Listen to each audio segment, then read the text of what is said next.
Accessibility matters. Keep watching to see an ultra-condensed version of my presentation to the Craft Conference in Berlin.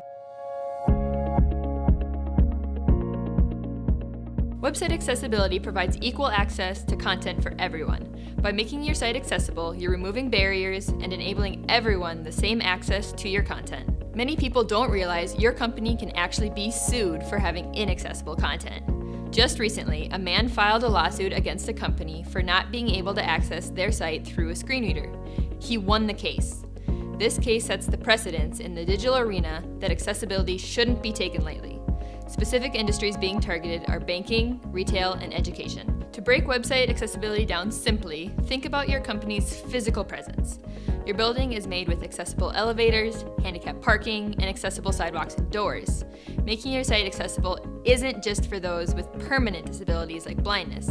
It can also be for someone who, let's say, has broken hand and can only use a keyboard to navigate, or someone who's had their eyes dilated and can't see as well. So how do you make a website accessible? You follow the Web Content Accessibility Guidelines. These guidelines are broken down into 3 levels: A, AA, and AAA.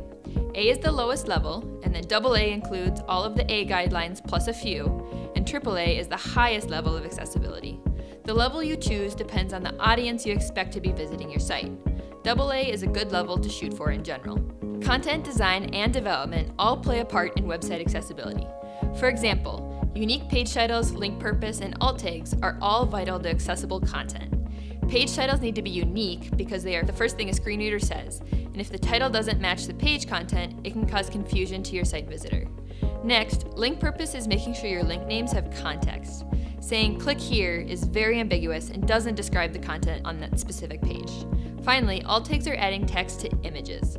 The alt tag describes what is happening in the image.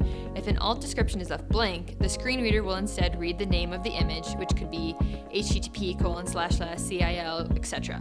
That information doesn't help provide context and can be very annoying to your user. Use of color and contrast minimum are examples of design accessibility items. Use of color involves the content surrounding a link and the color contrast between the two. The contrast minimum involves the contrast between the background and the text color. Error identification and bypass links are examples of development accessibility items. We've all been there. You fill out a form, you press submit, however you forgot to fill out a required field. A message then pops up saying there was an error. That's error identification. Finally, bypass links are the first item on a page, usually hidden unless it has focus, which allows keyboard and screen reader users to skip directly to the content instead of tabbing past the header every time they go to a different page. These are just a few of the many guidelines that need to be followed in order to make your site accessible. At ClickGrain, we do everything we can to make your sites accessible during the initial development, but you don't need a whole new site to start making improvements. Talk to us about your website's accessibility and how we can start making your site more accessible. Thanks for watching, and we'll see you next time.